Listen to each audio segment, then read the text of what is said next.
Hello students, मैं प्रवीण कुमार रुक्मिणी प्रकाशन के एनटीपीसी क्वेश्चन गाइड वॉल्यूम 3 के सेट नंबर 29 के साथ सेट नंबर 29 में जो जीके के क्वेश्चंस हैं आर्ट्स और करंट इवेंट से रिलेटेड, उन क्वेश्चन को मैं डिस्कस करूंगा।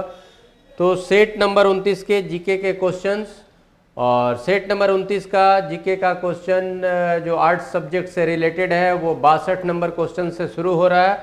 और सेट नंबर 29 में पहला क्वेश्चन जिसको डिस्कस करेंगे वो 62 नंबर पर। तो 62 नंबर का क्वेश्चन हम लोग देखें। 62 नंबर पर जो क्वेश्चन है, मुझे नहीं मालूम क्या कानूनी है या क्या गैर कानूनी, मैं राज्य की आवश्यकता अनुसार कानून बनाता हूं, यह किसने कहा था। देखिए क्वेश्चन है, किस शासक ने ये कहा था कि क्या कानूनी और क्या गैर कानूनी है ये मैं नहीं जानता, मैं जो भी नियम बनाता हूँ आवश्यकता के अनुसार बनाता हूँ। ये कथन किस शासक का है, और जो ऑप्शन में नाम दिया गया है वो सब दिल्ली सल्तनत के शासक हैं। तो यह कथन अलाउद्दीन खिलजी का है, जो दिल्ली सल्तनत का एक महत्वपूर्ण शासक अलाउद्दीन खिलजी खिलजी वंश का शासक। और अलाउद्दीन खिलजी का शासन काल 1296 से 1316, जबकि खिलजी वंश का शासन काल 1290 से 1320। और खिलजी वंश का ये दूसरा शासक था, पहला शासक जलालुद्दीन खिलजी और दूसरा शासक अलाउद्दीन खिलजी। तो यह स्टेटमेंट जो है, यह कथन जो है, ये किसका है।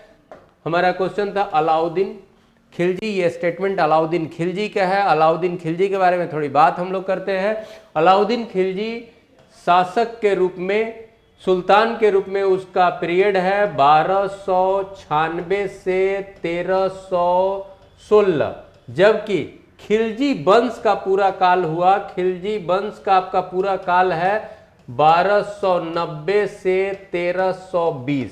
चलिए, तो आप देख रहे हो कि खिलजी वंश का जो पूरा पीरियड है उसमें ज़्यादा पीरियड कवर करता है कौन, अलाउद्दीन खिलजी। और अलाउद्दीन खिलजी खिलजी वंश का ही नहीं, पूरे दिल्ली सल्तनत का एक महत्वपूर्ण शासक।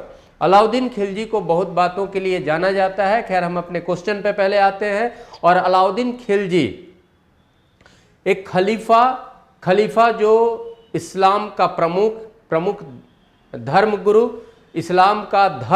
इस्लाम का हेड, खलीफा एक पद आप जानते होंगे। और जो भी मुस्लिम शासक होते थे वो खलीफा से मंसूर प्राप्त करते थे, खलीफा से एक सर्टिफिकेट लेते थे जिसको मंसूर कहा जाता था। और उस मंसूर प्राप्त करने पर इस्लामिक जगत में, मुस्लिम समुदाय में उस राजा की प्रतिष्ठा बढ़ जाती थी। तो खलीफा से मंसूर प्राप्त करना।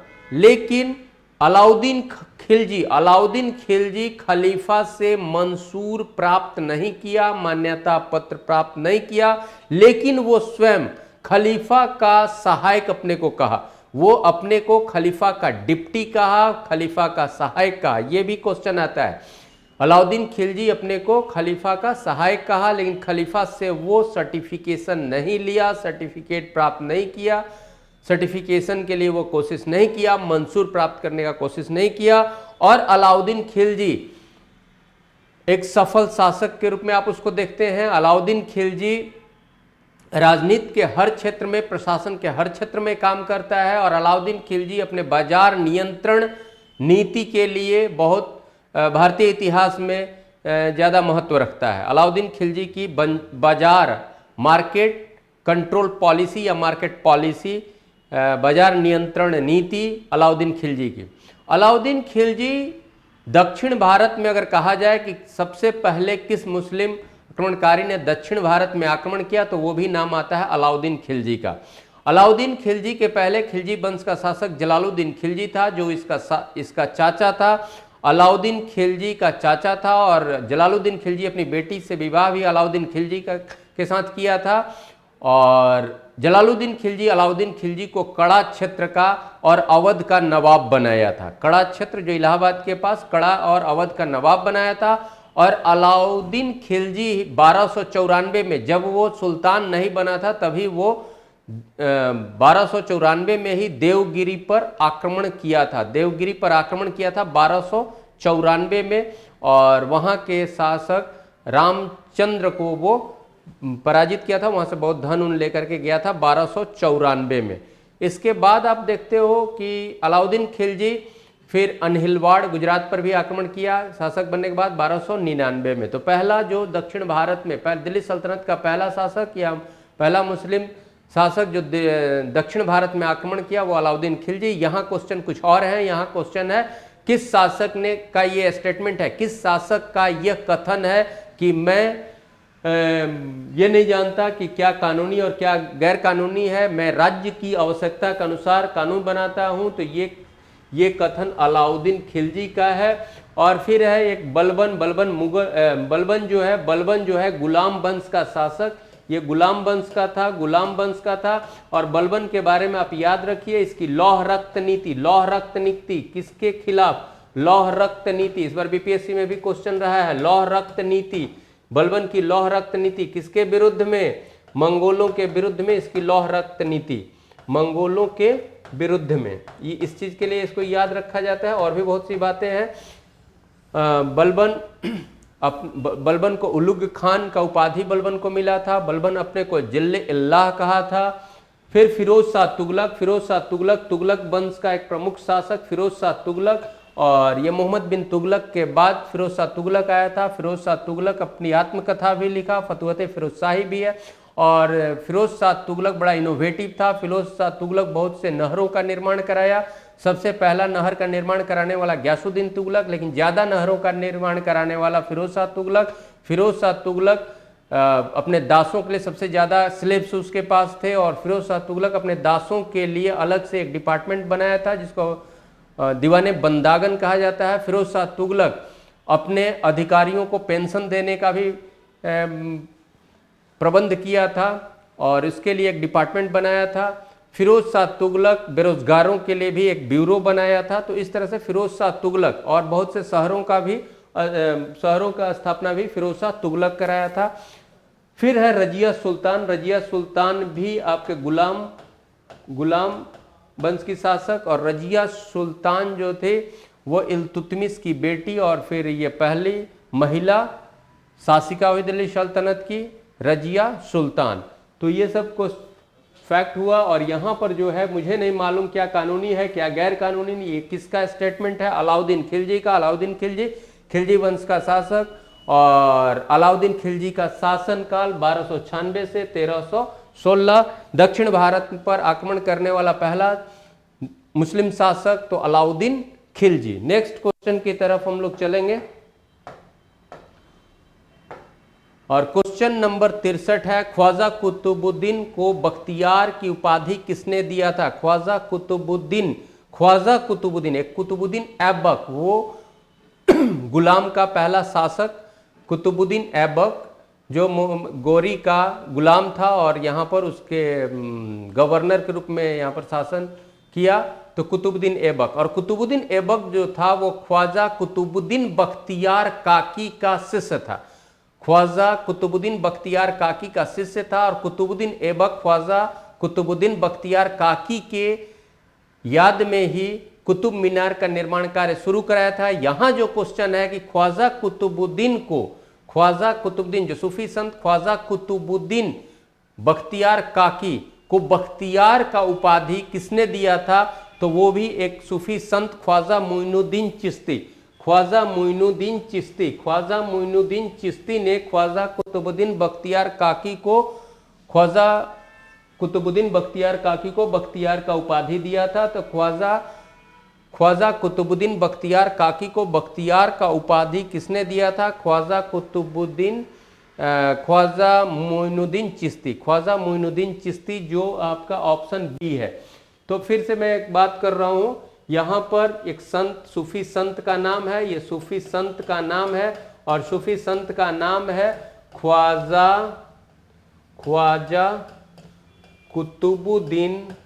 कुतुबुद्दीन बख्तियार काकी। ख्वाजा कुतुबुद्दीन बख्तियार काकी। और इनके गुरु थे जिन्होंने इनको ये बख्तियार का उपाधि दिया था, वो थे ख्वाजा मोइनुद्दीन चिश्ती। ख्वाजा मोइनुद्दीन या मोइनुद्दीन एक ही बात है, मोइनुद्दीन चिश्ती। तो आंसर यहां पर होगा ख्वाजा मोइनुद्दीन चिश्ती। नेक्स्ट क्वेश्चन की तरफ हम लोग आएंगे। 64 नंबर क्वेश्चन हम लोग के सामने है। निम्नांकित में कौन सी नदी दरार घाटी से होकर गुजरती है? दरार घाटी से होकर गुजरने वाली नदी इसमें से कौन है? तो वो आपकी नदी है नर्मदा। आप जानते हो कि विंध्य और सतपुड़ा, विंध्य और सतपुड़ा के बीच से होकर के नर्मदा जाती है। और बहुत बार हम लोग चर्चा कर लिए हैं कि प्रायद्वीपीय भारत की दो नदियां जो पूरब से पश्चिम की ओर जाकर के अरब सागर में गिरती हैं, वो नर्मदा और ताप्ती, और सतपुड़ा के नीचे से ताप्ती जाती है, ताप्ती। और इन दोनों का जो उद्गम है वो मध्य प्रदेश में, दोनों का उद्गम जो है वो मध्य प्रदेश में है। तो यहाँ पर निम्नांकित में कौन सी नदी जो दरार घाटी से होकर गुजरती है, विंध्य और सतपुड़ा के बीच से होकर के गुजरने वाली कौन है? तो वो है नर्मदा। गोदावरी का जहां तक बात है, गोदावरी जो है, गोदावरी ये पश्चिमी घाट से निकलती है। गोदावरी पश्चिमी घाट से निकलती है, महाराष्ट्र के त्र्यंबक स्थान से, पश्चिमी घाट से निकलती है, महाराष्ट्र के त्र्यंबक स्थान से गोदावरी निकलती है और वो बंगाल की खाड़ी में गिरती है। कृष्णा नदी जो है, कृष्णा भी पश्चिमी घाट से ही निकलेगी। कृष्णा नदी भी पश्चिमी घाट से निकलती है और ये भी जाकर के बंगाल की खाड़ी में गिरती है। और महानदी जो है वो छत्तीसगढ़ से निकलती है और उड़ीसा होते हुए बंगाल की खाड़ी में, और उड़ीसा के पारादीप बंदरगाह के पास ये बंगाल की खाड़ी में गिरती है महानदी। तो महानदी का उद्गम छत्तीसगढ़, गोदावरी का उद्गम पश्चिमी घाट, और कृष्णा का उद्गम भी पश्चिमी घाट, नर्मदा का उद्गम मध्य प्रदेश, और नर्मदा विंध्य और सतपुड़ा के बीच से भ्रंश घाटी से होकर के बहते हुए यह अरब सागर में गिरती है। नेक्स्ट क्वेश्चन की तरफ, और क्वेश्चन नंबर 65 हम लोग के सामने है। निम्न भारतीय मिट्टियों में कौन बेसाल्ट लावा के अपक्षय के कारण निर्मित हुई है? पहले हम लोग क्वेश्चन को देख ले, फिर पहले तो इसमें है बेसाल्ट लावा का जैसे ही बात हुआ तो वोल्केनो यानी ज्वालामुखी उद्गार से निकला हुआ पदार्थ हो गया लावा, और लावा के निक्षेपण से जो बनता है वो रेगुर मिट्टी बनती है। तो बेसाल्ट जो है वो आग्नेय चट्टान है, और आप जानते हो कि आग्नेय चट्टान कहाँ से आएगा? तो ज्वालामुखी उद्गार से, और ज्वालामुखी उद्गार से आएगा आग्नेय चट्टान। और बेसाल्ट क्या है? आग्नेय चट्टान। और बेसाल्ट के अपक्षय यानी धीरे धीरे वेदरिंग होना, उसका टूट फूट के बाद एक मिट्टी बनेगी जिसको रेगुर मिट्टी कहते हैं। तो इसके अपक्षय से रेगुर मिट्टी को ही काली मिट्टी कहते हैं। और आप जानते हो कि दक्कन का जो पठार है, पश्चिमी घाट और पूर्वी घाट के बीच जो दक्कन का पठार है, उसके उत्तर पश्चिम भाग में काली मिट्टी मुख्य रूप से मिलती है। यानी कभी न कभी यहाँ पर जो गोंडवाना लैंड है, ये प्रायद्वीपीय भारत, वहाँ पर ज्वालामुखी उद्गार से जो लावा आया उसके निक्षेप से चट्टान बना बेसाल्ट, और उस चट्टान के अपर निक्षेपण से धीरे धीरे अपक्षय से, निक्षेपण हो जाता है डिपोजिशन, अपक्षय वेदरिंग से धीरे धीरे उसके टूटने फूटने से जो मिट्टी बनी उसको रेगुर मिट्टी या काली मिट्टी कहते हैं।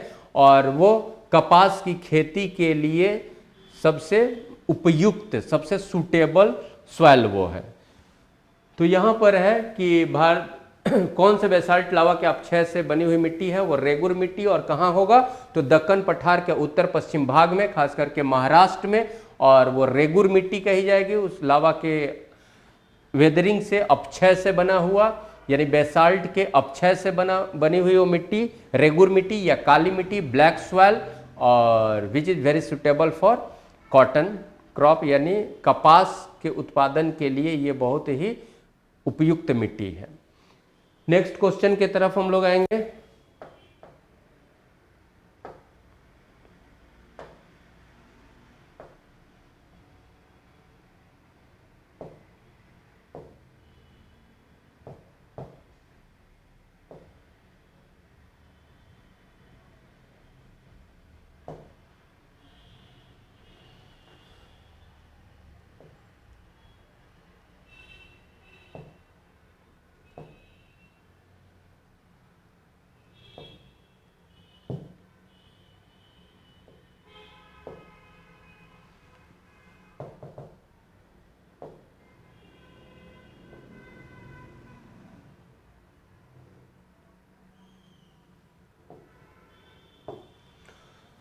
देखिए स्टूडेंट्स, नेक्स्ट क्वेश्चन हम लोग का है 70 नंबर। अलाउद्दीन खिलजी के आक्रमण के समय देवगिरी का शासक कौन था? देवगिरी का शासक कौन था? अलाउद्दीन खिलजी के आक्रमण के समय देवगिरी का शासक कौन था?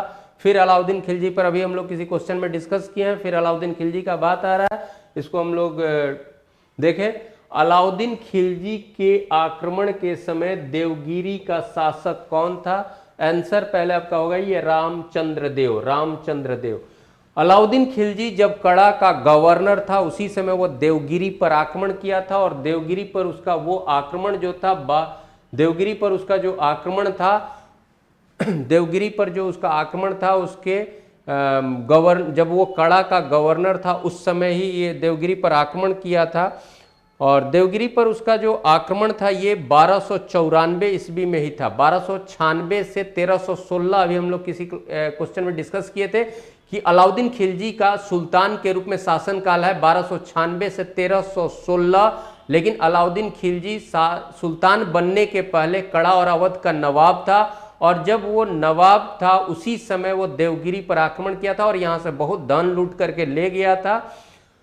और फिर बाद में आप जानते हो कि जलालुद्दीन खिलजी की हत्या करके वो शासक बना था।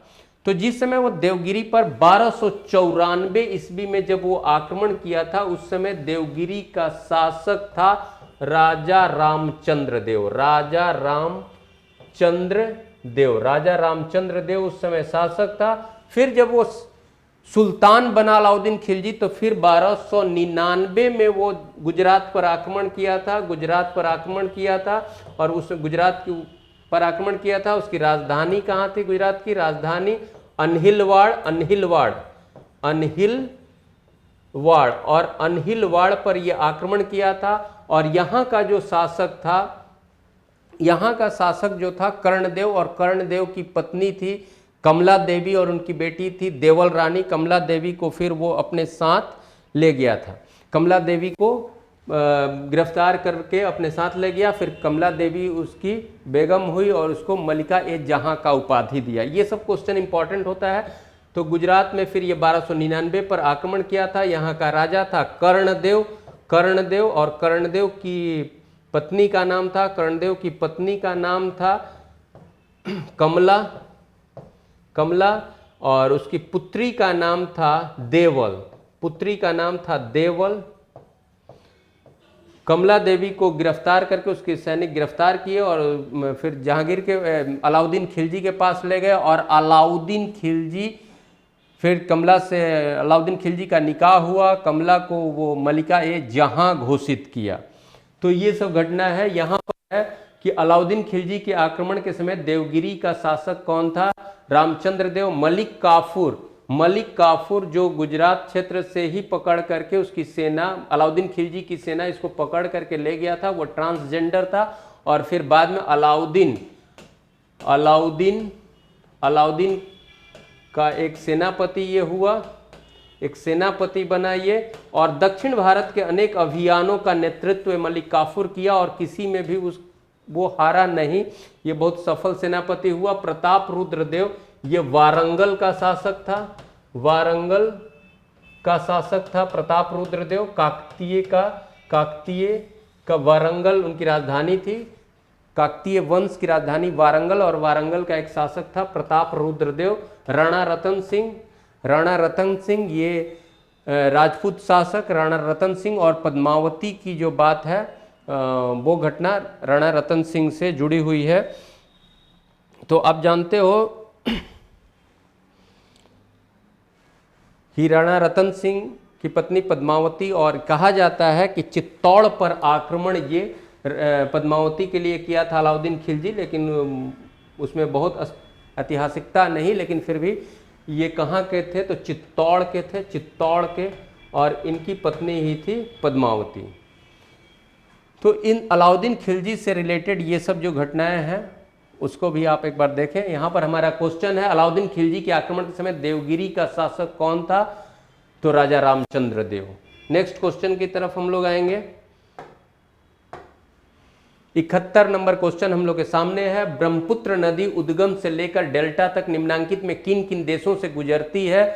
तो भाई भूटान, नेपाल और भारत। तो नेपाल का तो बात आएगा नहीं, भूटान, और फिर तिब्बत, चीन और म्यांमार। तो म्यांमार नहीं आएगा, और फिर चीन, भारत और बांग्लादेश। तो तिब्बत को चीन के रूप में ही जानो, चीन का ही अंग है। तो चीन, भारत और बांग्लादेश, यहाँ भारत, बांग्लादेश और म्यांमार, तो म्यांमार नहीं होगा। तो यहाँ पर आप आंसर आपका हो जाएगा ब्रह्मपुत्र नदी से संबंधित जो क्षेत्र है, ब्रह्मपुत्र नदी उद्गम से लेकर डेल्टा तक। तो आप जानते हो ब्रह्मपुत्र तिब्बत से निकलते हुए फिर अरुणाचल प्रदेश भारत में प्रवेश करती है, फिर आपको असम, और असम के बाद फिर ये बांग्लादेश, और फिर बांग्लादेश में डेल्टा बनाते हुए बंगाल की खाड़ी में। तो ये आपका सी आंसर होगा इसमें। नेक्स्ट क्वेश्चन के तरफ हम लोग आएंगे, और नेक्स्ट क्वेश्चन हम लोग का 72 नंबर। अधिक दिनों तक वर्षा का वियोग सहन किस फसल के लिए घातक है? यानी कि कौन सा ऐसा फसल है जिसके पास हमेशा पानी होते रहना चाहिए, लेकिन पानी का बहुत ज़्यादा वहाँ स्टोरेज नहीं, यानी उसके जड़ के पास पानी बहुत लगा नहीं चाहिए, लेकिन पानी हमेशा आते रहना चाहिए। वो फसल है चाय। इसलिए चाय को स्लोप पर, ढाल पर या पहाड़ी जो क्षेत्र है जहाँ पर जल का जमाव ज़्यादा नहीं हो, लेकिन बारिश हमेशा होते रहना चाहिए या अधिक बारिश की ज़रूरत होती है, तो वो चाय है कि चाय के फसल के लिए अधिक दिनों तक वो वर्षा का एब्सेंस, अनुपस्थिति उसके लिए सुटेबल नहीं होगा। तो हमेशा वर्षा होते रहना चाहिए, अधिक वर्षा होनी चाहिए और हमेशा वर्षा होनी चाहिए, लेकिन उसके जड़ के पास जल का जमाव नहीं होना चाहिए। जैसे धान के लिए जड़ के पास जमाव भी हो सकता है, लेकिन चाय के लिए जड़ के पास जमाव की स्थिति, जमाव नहीं होनी चाहिए। तो इस तरह का कंडीशन की जो लंबे समय तक वर्षा का वियोग नहीं सह सकता, ये हमारा क्वेश्चन है, वो फसल कौन है? वो है चाय। और भारत में चाय, असम में सबसे अधिक चाय का उत्पादन कहाँ होता है? तो असम में सबसे अधिक। भारत में कहाँ चाय का उत्पादन? असम में। और यहाँ आंसर हमारा हो जाएगा सी। नेक्स्ट क्वेश्चन की तरफ हम लोग आएंगे, और नेक्स्ट क्वेश्चन हमारा जो है 73 नंबर क्वेश्चन है। पंचायत समिति का कार्यपालक अधिकारी कौन होता है? मैं पहले स्टूडेंट्स आंसर लगा दूं। आंसर होगा प्रखंड विकास पदाधिकारी। आप देखो पंचायती राज व्यवस्था में 3 स्तर पर पंचायत राज की बात आती है। एक ग्राम पंचायत, ग्राम स्तर पर, गांव स्तर पर क्या होता है? ग्राम पंचायत होता है, ग्राम पंचायत होता है। फिर आप देखते हो कि प्रखंड स्तर पर, प्रखंड ब्लॉक स्तर पर बीच का जो होता है वो क्या होता है? उसको पंचायत समिति कहते हैं, पंचायत समिति कहते हैं। और इसके बाद जिला स्तर पर जो होता है जिला पंचायत, जिसको जिला परिषद भी कहते हैं, जिला परिषद। अब आप जानते हो कि इसके लिए डायरेक्ट चुनाव होता है ग्राम पंचायत के लिए, और फिर इसके प्रतिनिधि जो होते हैं पंचायत समिति का गठन करते हैं। पंचायत समिति का जो निर्वाचित जो हेड होता है, जो प्रधान होता है पंचायत समिति का, उसको प्रमुख कहते हैं। और फिर जिला परिषद का भी डायरेक्ट चुनाव होता है। अब आप यहाँ पर देखोगे कि पंचायत समिति का कार्यपालक पदाधिकारी माने एग्जीक्यूटिव ऑफिसर इसका कौन होगा? वो गवर्नमेंट की तरफ से होता है। और जो ब्लॉक डेवलपमेंट ऑफिसर होता है वो पंचायत समिति का, यानी बिचले स्तर पर पंचायती व्यवस्था की जो संस्था है उसका वो एग्जीक्यूटिव ऑफिसर होता है। जबकि निर्वाचित हेड उसका कौन होगा? जो चुना जाता है वो होता है निर्वाचित, जो चुना जाता है वो होता है प्रमुख, वो पद प्रमुख होता है। लेकिन गवर्नमेंट की तरफ से जो ऑफिसर होता है इसका एग्जीक्यूटिव हेड माने गवर्नमेंट का रिप्रेजेंटेटिव होगा, वो होता है बीडीओ। उसी तरह से जिला पंचायत, जिला परिषद में जो एग्जीक्यूटिव हेड होता है वो होता है डीडीसी। तो डीडीसी यानी डिप्टी डेवलपमेंट कमिश्नर जो होता है उसको जिला पंचायत का, जिला परिषद का एग्जीक्यूटिव हेड बनाया जाता है। तो जिला स्तर पर एग्जीक्यूटिव हेड जो होता है वो डिप्टी डेवलपमेंट कमिश्नर होता है। प्रखंड स्तर पर जो एग्जीक्यूटिव हेड होता है वो बीडीओ होता है। तो यहाँ हमारा क्वेश्चन है पंचायत समिति यानी मध्य स्तर पर जो संस्था है पंचायती राज व्यवस्था का, उसका कार्यपालक पदाधिकारी यानी गवर्नमेंट के तरफ से उसमें कौन रिप्रेजेंटेटिव होता है, गवर्नमेंट के तरफ से उसका कौन ऑफिसर होता है, तो उस समिति का तो बीडीओ होता है, प्रखंड विकास पदाधिकारी। नेक्स्ट क्वेश्चन के तरफ आएंगे और नेक्स्ट क्वेश्चन हमारा है 74 नंबर। 74 नंबर क्वेश्चन हमारे सामने है, राष्ट्रपति का समय काल पूर्ण होने से पूर्व उन्हें हटाने की प्रक्रिया आरंभ कौन कर सकता है, और राष्ट्रपति को पद से उसके कार्यकाल के पहले ही पद से हटाने की प्रक्रिया को क्या कहते हैं, महाभियोग कहते हैं। और महाभियोग द्वारा राष्ट्रपति को उसके कार्यकाल के पहले पद से हटाया जा सकता है। और महाभियोग का उल्लेख आर्टिकल किस में है, तो आर्टिकल 61 में है। चलिए ठीक है, अब यहाँ है राष्ट्रपति का समय काल पूर्ण होने से पूर्व उन्हें हटाने की प्रक्रिया का प्रारंभ कौन कर सकता है, कौन कर सकता है। वो प्रक्रिया या तो लोकसभा से शुरू हो सकती है या राज्यसभा से भी शुरू हो सकती है। किसी भी सदन से महाभियोग प्रक्रिया की शुरुआत की जा सकती है, जबकि उपराष्ट्रपति को हटाने से संबंधित जो प्रक्रिया है उसकी शुरुआत राज्यसभा से ही होती है। जबकि राष्ट्रपति को हटाने की जो प्रक्रिया उसे महाभियोग कहते हैं, जिसका उल्लेख आर्टिकल 61 में है, और उसे संसद के किसी भी सदन से वो प्रक्रिया आरंभ की जा सकती है। आप जानते हो यहाँ पर जो ऑप्शन है कि आरंभ कौन कर सकता है, लोकसभा, तो राज्यसभा भी कर सकता है, इसलिए लोकसभा ऑप्ट नहीं कर सकते हैं। कौन सर्वोच्च न्यायालय तो है नहीं, सामान्य नागरिक नहीं, तो संसद सदस्य, तो संसद सदस्य यहाँ ऑप्ट करना ज्यादा सही होगा। दिए गए ऑप्शंस में ये ज्यादा सही होगा संसद सदस्य। क्यों? क्योंकि संसद सदस्य एमपी जो होगा मेंबर ऑफ पार्लियामेंट, तो लोकसभा के सदस्य को भी मेंबर ऑफ पार्लियामेंट बोलते हैं और राज्यसभा के सदस्य को भी मेंबर ऑफ पार्लियामेंट बोलते हैं, संसद सदस्य बोलते हैं। संसद के दो अंग है, लोकसभा और राज्यसभा, और संसद के किसी भी सदन के सदस्य को संसद सदस्य कहते हैं। तो एमपी के द्वारा शुरू किया जा सकता है, चाहे लोकसभा से या राज्यसभा से कहीं शुरू किया जा सकता है। इसलिए दिए गए ऑप्शन में ऑप्शन बड़ा ही अच्छे ढंग से बनाया गया है। तो जल्दी में कभी कभी क्वेश्चन लोग गलत कर देता है, तो किया जा सकता है, ऐसे किया जा सकता है। प्रारंभ कौन कर सकता है, तो लोकसभा भी ऐसे आंसर सही हो, लोकसभा भी प्रारंभ कर सकता है। ये तो नहीं लिखा है कि कहाँ से किया, आरंभ कहाँ से किया जाता है, ऐसा कुछ नहीं, कहाँ से किया जा सकता है, तो लोकसभा से भी किया जा सकता है। लेकिन और भी ऑप्शंस को आप पढ़ ले। फिर एक ऑप्शन है संसद सदस्य, तो संसद सदस्य चाहे लोकसभा या राज्यसभा कहीं का भी हो सकता है। तो दिए गए विकल्पों में ज्यादा सही विकल्प जो आंसर ज्यादा स्पष्ट करेगा वो डी ऑप्शन होगा इसमें, तो डी सही आंसर होगा, संसद सदस्य। नेक्स्ट क्वेश्चन की तरफ अब देखो, अब यहाँ पर क्वेश्चन हमारा नेक्स्ट है 75 नंबर क्वेश्चन, भारत के राष्ट्रपति पर महाभियोग चलाया जा सकता है। उसी तरह वही क्वेश्चन है, ऑप्शन चेंज है। बहुत अच्छा कोशिश, क्वेश्चन वही, ऑप्शन चेंज। अब यहाँ है भारत के राष्ट्रपति पर महाभियोग चलाया जा सकता है केंद्रीय मंत्रिमंडल द्वारा, संसद द्वारा, विशेष रूप से गठित अधिकरण द्वारा, उच्चतम न्यायालय द्वारा। तो यहाँ आंसर कर दीजिए संसद द्वारा।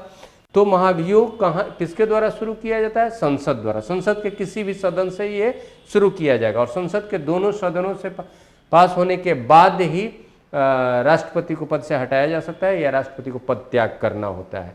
तो महाभियोग की चर्चा कहाँ, आर्टिकल 61 में। आर्टिकल 61 में राष्ट्रपति को उसके कार्यकाल के पहले पद से हटाने की प्रक्रिया महाभियोग और उसका उल्लेख अनुच्छेद 61 में। नेक्स्ट क्वेश्चन की तरफ, नेक्स्ट क्वेश्चन जो हमारा 76 नंबर है, राष्ट्रीय ग्रामीण रोजगार गारंटी अधिनियम कब लागू हुआ। तो भाई यहां पर है राष्ट्रीय ग्रामीण रोजगार, तो ग्रामीण रोजगार यानी नरेगा कब से, तो 2006 से। तो 2006 एक ही ऑप्शन में है, इसलिए फरवरी मार्च इस सब से कोई डरने की जरूरत नहीं है। यहाँ हो गया आपका ए। लेकिन जब वही मनरेगा हो गया, उस एक्ट को मनरेगा किया गया 2009 में। 2009 में 2 अक्टूबर 2009 से उसको मनरेगा, महात्मा गांधी के नाम पर उसका नाम हो गया मनरेगा। महात्मा गांधी राष्ट्रीय ग्रामीण रोजगार गारंटी अधिनियम ये हो गया, फरवरी नहीं होगा, फरवरी नहीं होगा ये। अगर महात्मा गांधी ग्रामीण रोजगार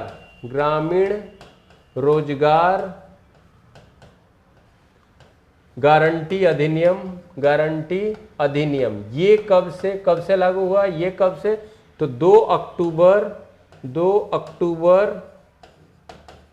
2009 से।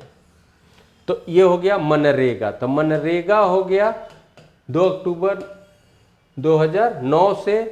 और नरेगा जब ये था, तब ये कब शुरू हुआ था, 2006 से।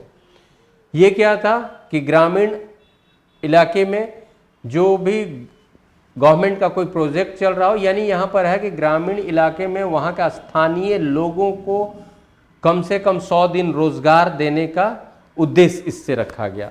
तो वहाँ कोई भी गवर्नमेंट का अगर प्रोजेक्ट चल रहा है तो वहाँ के लोकल लोगों को क्रम से रोजगार प्रदान किया जाए। और ये गारंटी रोजगार प्रदान करने का ये जो अधिनियम हुआ, इसको मनरेगा कर दिया गया। कब से, 2000, बस नाम चेंज हुआ, अक्टूबर 2009 से। नेक्स्ट क्वेश्चन की तरफ हम लोग आएंगे। अब 77 नंबर क्वेश्चन हम लोग के सामने है। मुद्रा पूर्ति को कम करके मुद्रास्फीति को रोकने की प्रक्रिया क्या कहलाती है। देखिए, जब मार्केट में ज्यादा मुद्रा हो जाए, मुद्रा का मात्रा बढ़ जाए, वॉल्यूम ऑफ करेंसी इन्हांस हो जाए, बढ़ जाए, और मुद्रा का मूल्य कम हो जाए, मुद्रा की क्रय क्षमता कम हो जाए, तो इसको हम लोग मुद्रास्फीति कहते हैं, इन्फ्लेशन कहते हैं। और इन्फ्लेशन अब यहाँ पर है मुद्रा पूर्ति को कम करके, यानी मुद्रास्फीति ज़्यादा है, इन्फ्लेशन ज़्यादा है, तो इन्फ्लेशन कम करने के लिए मुद्रा मनी के सप्लाई को कम कर दिया गया, या उसको बाजार से खींच लिया गया। जो हमारे पास टूल्स हैं, मौद्रिक जो टूल्स हैं उनके द्वारा, चाहे वो जो रेट है आरबीआई का, आरबीआई द्वारा जारी रेट, चाहे वो रेपो रेट हो, रिवर्स रेपो रेट हो, बैंक रेट हो, सीआरआर हो, इन सब के चलते अगर फिर मुद्रा को बाजार से खींच लिया गया, मुद्रा को कम कर दिया गया, बाजार में मुद्रा के फ्लो को, तरलता को कम कर दिया गया, तो उस स्टेप को क्या कहते हैं, तो उस स्टेप को कहते हैं डिसइन्फ्लेशन। डिसइन्फ्लेशन, तो डिसइन्फ्लेशन आपका यहाँ पर है सी। तो आप देखो बाबू, मुद्रा पूर्ति को कम करके मुद्रास्फीति को रोकने की प्रक्रिया को, मुद्रास्फीति को कंट्रोल करने के स्टेप्स को क्या कहते हैं, डिसइन्फ्लेशन। तो disinflation is a step taken by the government to control inflation. मुद्रास्फीति को नियंत्रित करने के लिए सरकार द्वारा जो कदम उठाया जाता है, उस कदम को ही डिसइन्फ्लेशन कहते हैं। अब यहां पर है कॉस्ट पुश इन्फ्लेशन, यानी देखो इन्फ्लेशन में होता क्या है, मुद्रा की मात्रा बढ़ गई, मुद्रा की क्रय क्षमता घट गई, यानी महंगाई आ गई, यानी सेवा या वस्तु का दाम बढ़ गया। तो यहां है कॉस्ट पुश इन्फ्लेशन, यानी ये है कि दाम बढ़ गया, तो हम लोग उसको भी इन्फ्लेशन के बात से कहते हैं। तो ये हो गया। फिर मांग अधिक इन्फ्लेशन, यानी कभी कभी क्या होता है, यहां पर सिर्फ प्राइस, यहाँ पर मूल्य पर आ रहा है, वस्तु या सेवा के मूल्य पर।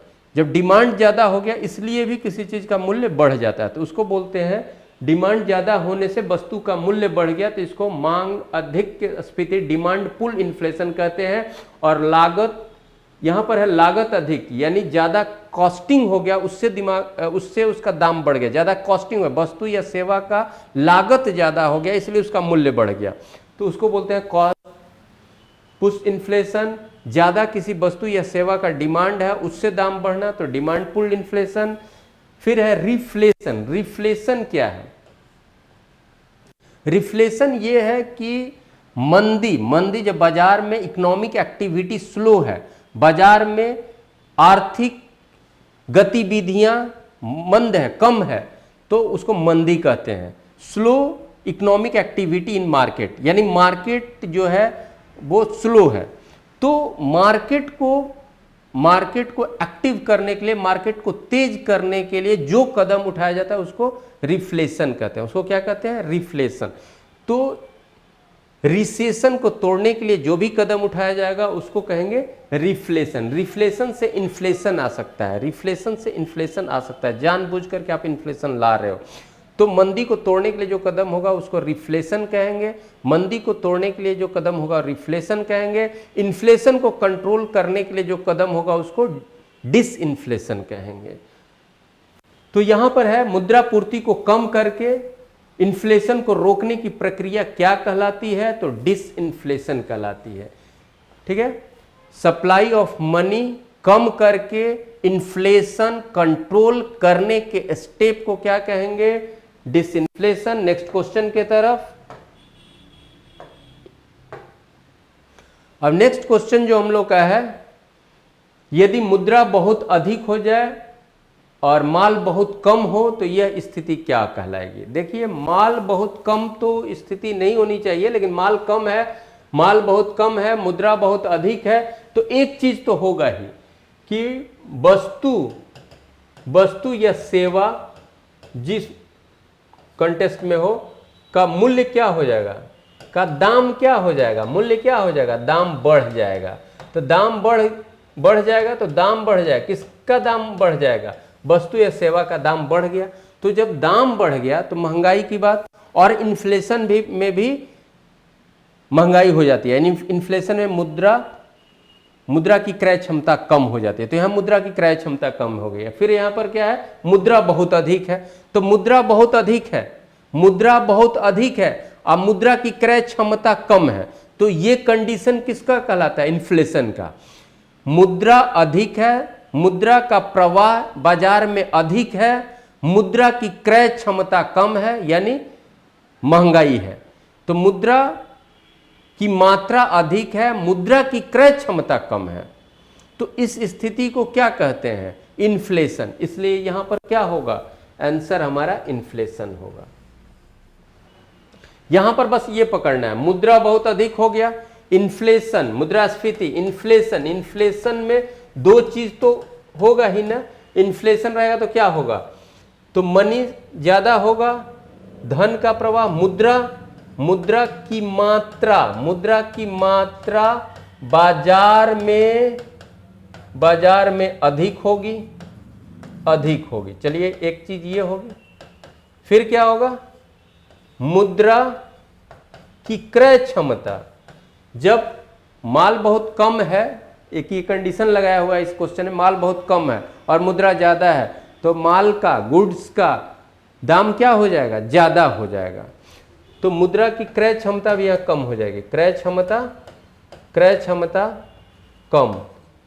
तो इस स्थिति को समान रूप से, इन्फ्लेशन में और बात है, इन दोनों स्थिति की उपस्थिति को क्या कहते हैं? इन्फ्लेशन। और ये दोनों स्थिति यहां बन रही है, इसलिए ऑप्शन हमारा बी होगा। नेक्स्ट क्वेश्चन की तरफ।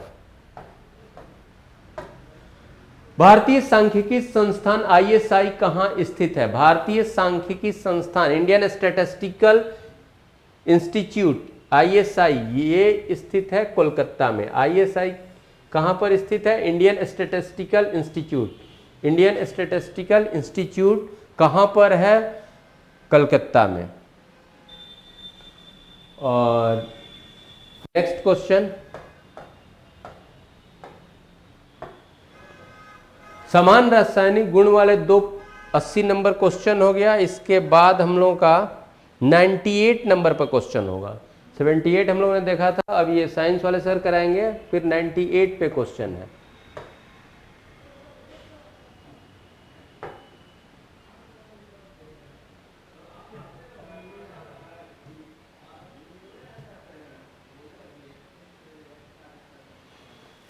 $98 नंबर क्वेश्चन हमारे सामने है। शिवाजी ने मुगलों को किस संधि के द्वारा किलों को हस्तांतरित किया था? किलो यानी फोर्ट्स, बहुत से फोर्ट्स को, 23 किला को इन्होंने मुगलों को सौंप दिया था।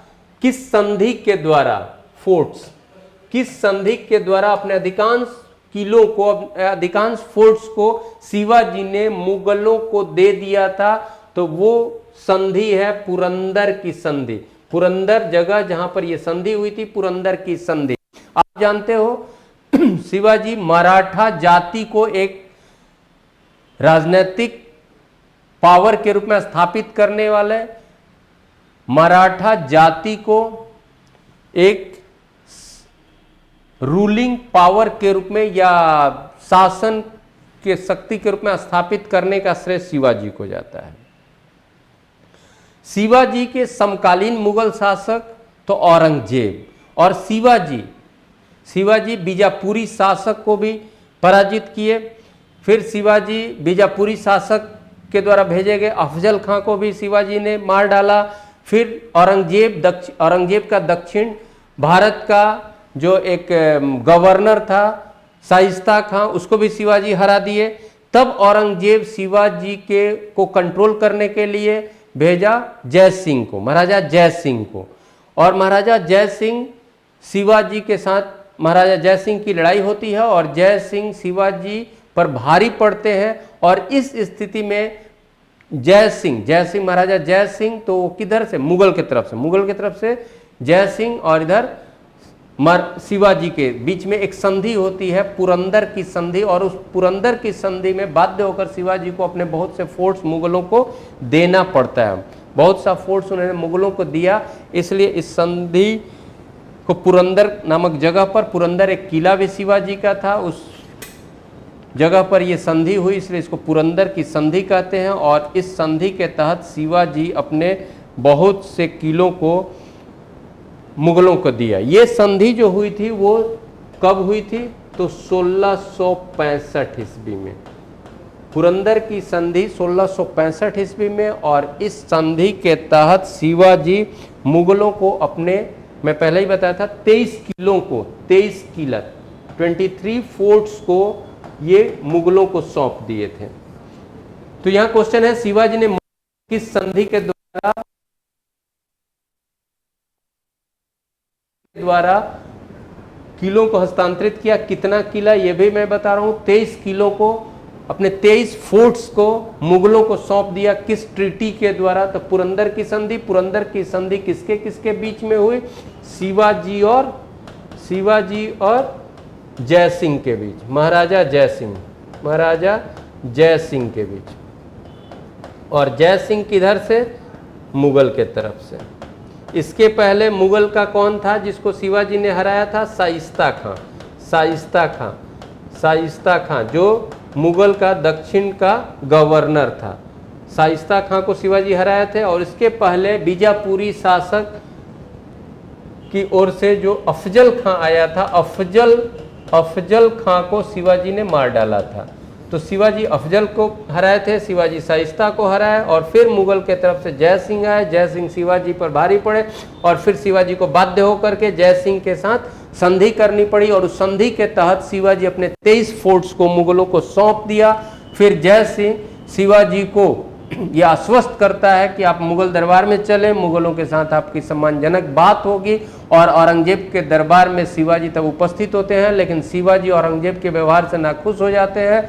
और इसके बाद शिवाजी को औरंगजेब गिरफ्तार कर लेता है। फिर उनके जेल से शिवाजी किसी तरह से बच करके फिर निकल भागते हैं, उस कारावास से निकल जाते हैं। ये सब बहुत सी बातें हैं। तो शिवाजी से संबंधित चीज आप पढ़ेंगे, शिवाजी का जीवनी भी पढ़िएगा, शिवाजी का प्रशासन भी। यहाँ जो क्वेश्चन था, शिवाजी मुगलों को किस संधि के तहत अपने अनेक किलों को सौंप दिया था मुगलों को, तो वो संधि है पुरंदर की संधि। पुरंदर की संधि कब हुई थी, 1665 में। और इस संधि के तहत शिवाजी मुगलों को अपने 23 फोर्ट्स को दिया था। और यह संधि शिवाजी और मुगल के तरफ से जय सिंह के बीच हुई थी।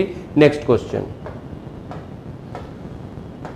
और फिर क्वेश्चन नंबर 99 हम लोग के सामने है। निम्नांकित में किस पर अकबर की विजय होने की स्मृति में बुलंद दरवाजे का निर्माण किया गया था।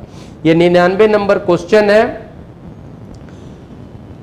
कि अकबर के द्वारा बुलंद दरवाजा का निर्माण, अकबर के द्वारा बुलंद दरवाजा का निर्माण अपने किस विजय, किस विक्ट्री, किस जीत के याद में बनवाया गया था। तो तो अकबर के द्वारा बुलंद दरवाजा का निर्माण गुजरात विजय के खुशी में या गुजरात विजय के प्रतीक के रूप में अकबर ने बुलंद दरवाजा का निर्माण कराया था।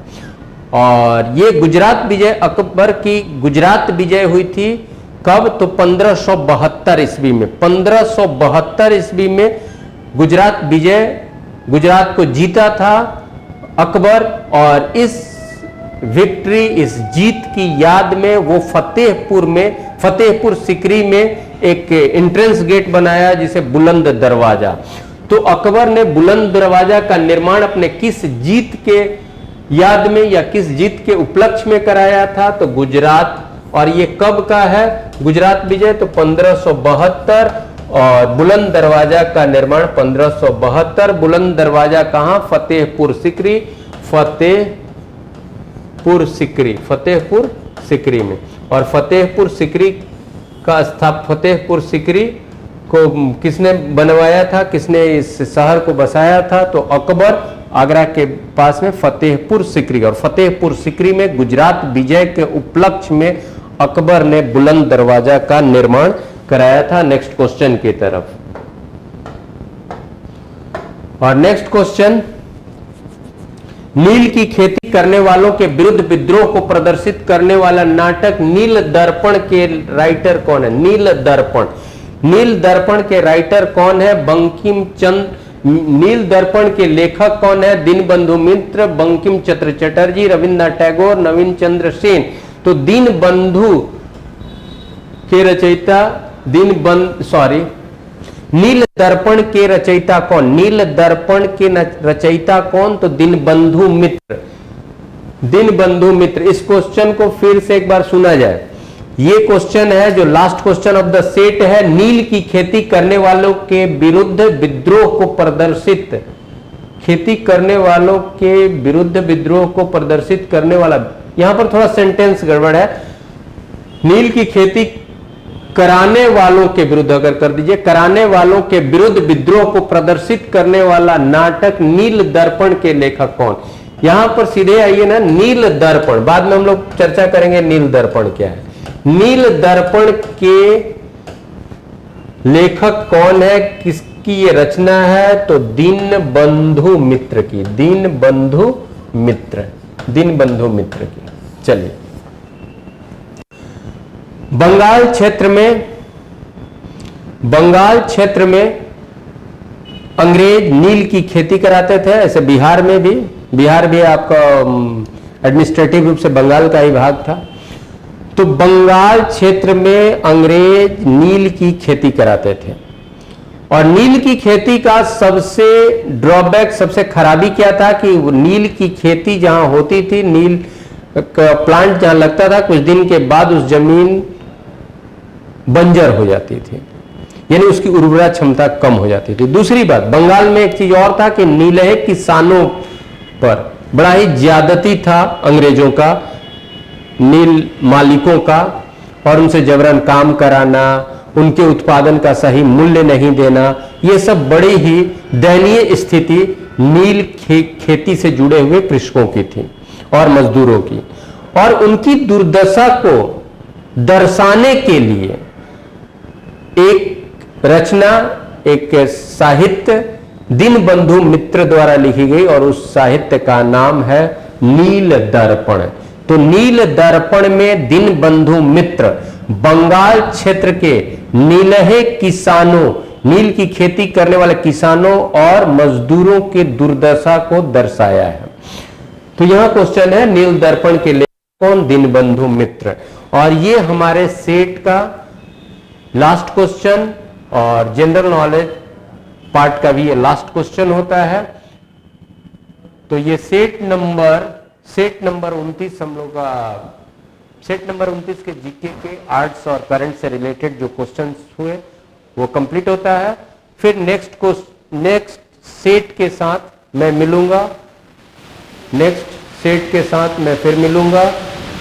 धन्यवाद।